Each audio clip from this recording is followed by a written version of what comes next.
Hello and welcome back to Wild World. We are here in winter and yes, we are in another lockdown, but there is so much to be excited about in what can be the most magical of seasons. Hard frosts make a world stand seemingly silent, and snowfall can transform landscapes into a winter wonderland. For this episode, we are going to journey the length of the UK, from Scotland all the way down to Cornwall, exploring the wildlife on doorsteps as we go. This is a beautiful season, but it can also be incredibly wet and the wind can howl. And on these days, it's an opportunity to slow down and take stock and maybe even daydream a little. And that's exactly what Lizzie Daly is doing while in lockdown in Wales. Well, here we are again in another lockdown, and I'm sure, like me, a lot of you are having to dig deep right now to find ways, creative ways, to stay positive in this lockdown. But on days like today, when it's wet, it's windy, it's a real opportunity to pause and reflect, to remember the incredible experiences I've had, and to know that at some point in the not so distant future, I hope I'll be able to get out again with my camera once more. So today, I want to talk to you about a particular place close to my heart, Scotland. Just before the current lockdown, my work actually took me up to the beautiful island of Mull in the Inner Hebrides. We saw the most beautiful sunrises and sunsets, fiery mackerel skies, and most exciting of all, we observed so many otters. I've got to say, it's actually my favourite being here in the winter months. I'm actually just crouched down because along here I'm seeing an otter that's coming down the coast here. You can see them out feeding, picking up butterfish and crustaceans, and if you're lucky, maybe a tiny octopus. Otters are quite territorial. That territory can range from just a few miles up to 20 plus miles. So all along this coastline, it is ideal otter habitat, and there will be a number of otters that are out feeding, sleeping in the kelp when the tide is out, which is also something that you should look out for. Watching them in the water like this, you get a real sense of how brilliant they are as a semi-aquatic animal. And you can tell this otter here is diving down super deep because it keeps popping up with a lot of energy and catching its breath and then chowing down on the fish it's caught, and then down it goes. We are so lucky to have Eurasian otters, and on Mull, numbers are doing really well. And I'm just staying downwind, out of sight, as this otter slowly moves up the coastline. It's got to be one of the best things about Mull. One of the things that I love about being out and about and observing nature is the peace that comes with it. There's always something new to learn, something new to see, and something exciting to watch.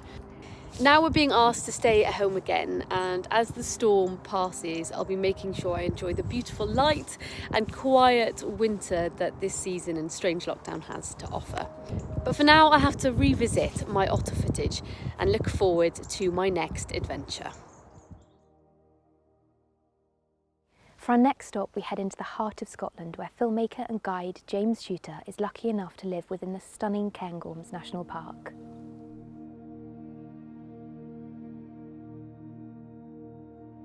Now I know how lucky I am to live in the Cairngorms National Park.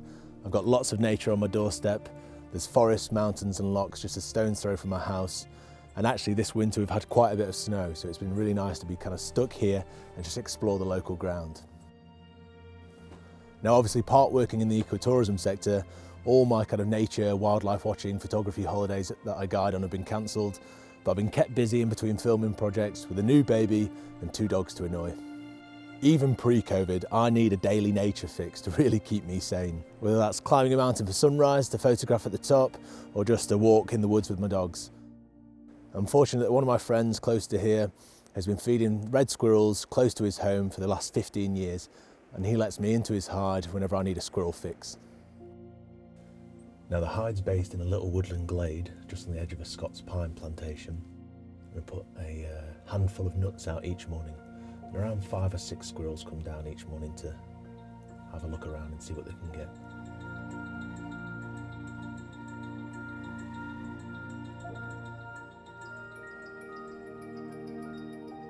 Now winter's probably the best time to photograph red squirrels. Not only are they grateful for the extra food you put out, but they actually look better too. So they grow these quite big ear tufts and grow an extra bushy tail that make them even more photogenic than they normally are. When you're sat in a hive with a few other distractions, you can fully switch off and really appreciate the intricacies of nature. I've had a crested tit kind of flitting around in the Scots pine needles above. I've had a great spot a woodpecker visit and grab a few nuts. And as the squirrels descend, it's a flurry of activity. It's an insight into their everyday life, and it's a real privilege to watch.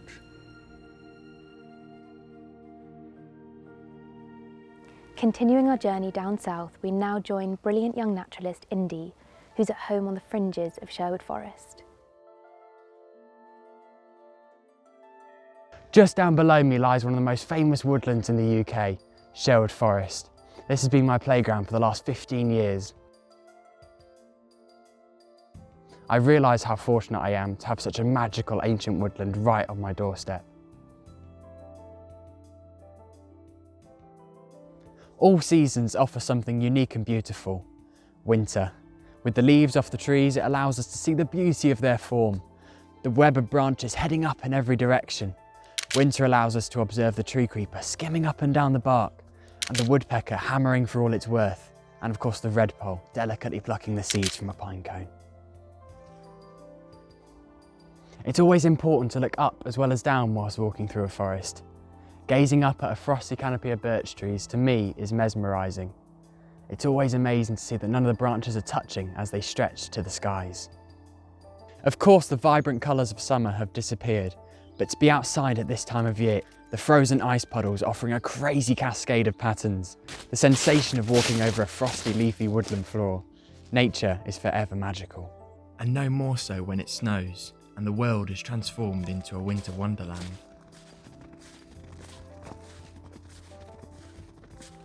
Although winter is a quieter season, there are still plenty of birds around, and Lucy is here to let us know what we should be listening out for.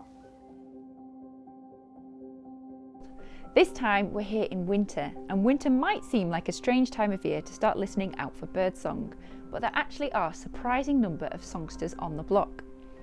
The first songster we're going to meet this week is the humble starling.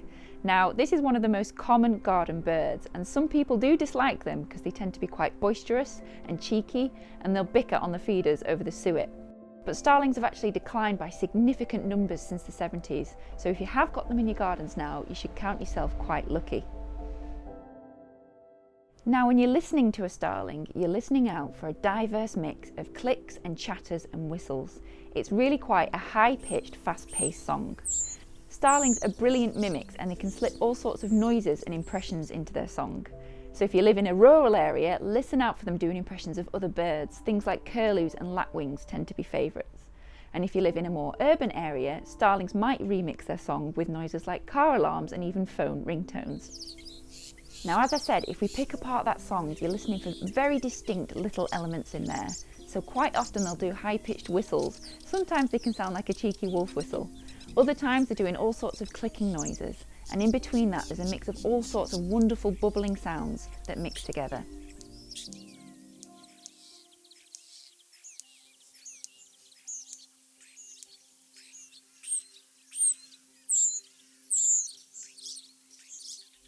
Starlings are one of my favourite songsters just because you never really know what noise they're going to come out with next. So if you want to hear one, cast your eyes to the rooftops.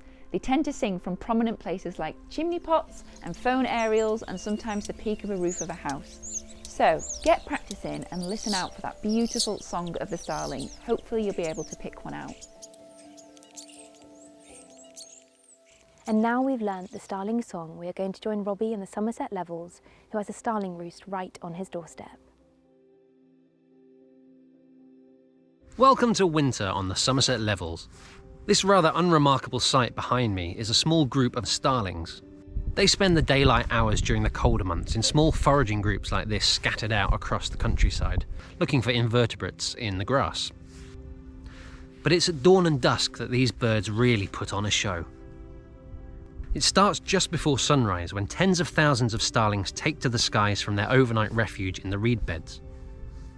From here they spread out across the countryside, travelling up to 20 miles or so, and breaking up into smaller groups like the ones here. Then, in the late afternoon, they begin their journey back towards the roost. Small groups merge into bigger groups, and these form even bigger groups, until the sky becomes dark with huge clouds of starlings. Many of these birds have travelled all the way from northern Europe to overwinter in our relatively mild climate, and that's the reason you see these huge numbers between October and March. But it's not just the sheer number of birds that makes this one of the greatest wildlife spectacles in the UK.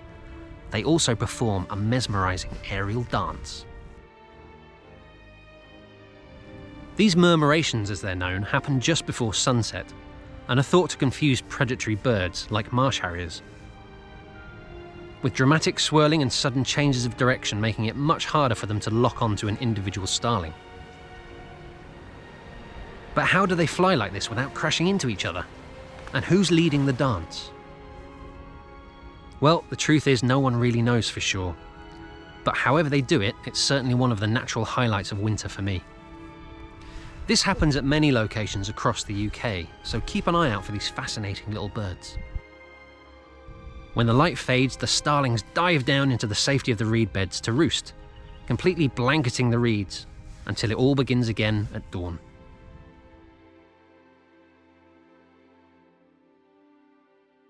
We finish our journey right down the south of England in Cornwall, where Mia Rumble lives just a stone's throw from the beautiful Cornish coastline. Cornwall's coastline is 400 miles of endless cliff tops, hidden coves and sandy beaches.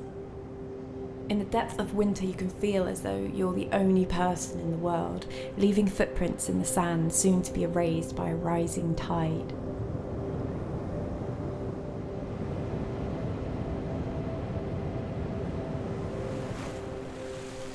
Choppy seas and shoals of fish bring in huge numbers of gannets, dive bombing into the waves at up to 60 miles an hour, controlling their flight before they tuck their wings ready for impact. Once in the water, they pursue, catch and eat their prey, before emerging from the sea, ready to repeat the process. Other seabirds scamper the rock pools. An oyster catcher in search of food, and a lover of shellfish is looking for cockles and mussels to prise open with his bill.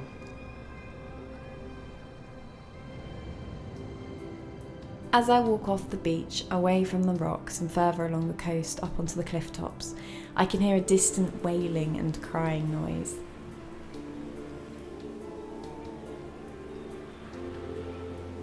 That's the distinct sound of a colony of grey seals down below in the cove. They gather in autumn and winter in rookeries to breed. The mothers will tend to their pups for 3 weeks before they are then left to fend for themselves. In such a short period of time, the pups will have grown waterproof adult fur ready to enter the sea to catch their own food. A seal's head bobbing above the water is a common sight in Cornwall, huge round eyes checking out the shoreline. If you witness a seal bobbing up and down in a sheltered place without moving, then the chances are you've come across a seal taking a nap in the water. Their blubber and fur keeps them warm, and males can be twice as large as females, weighing up to a whopping 400 kilos. At the end of the breeding season, and once their new coats have come through, these seals will be off to sea, where they spend most of their lives, ready to return again the same time next year. On the horizon, a few seals lounge on the rocks, cormorants stand like statues against the greys and blues, and a blustery wind picks up. The sun lowers in the sky and surfers catch their last waves. It's time to head home and have a cup of tea.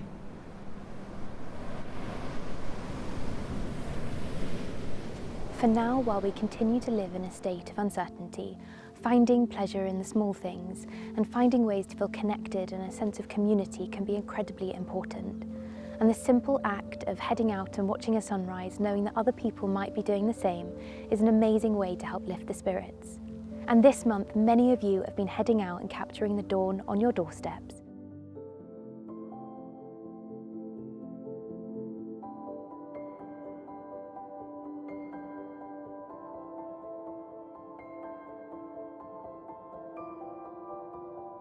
Thank you so much for joining us, and we'll see you next week for more doorstep discoveries.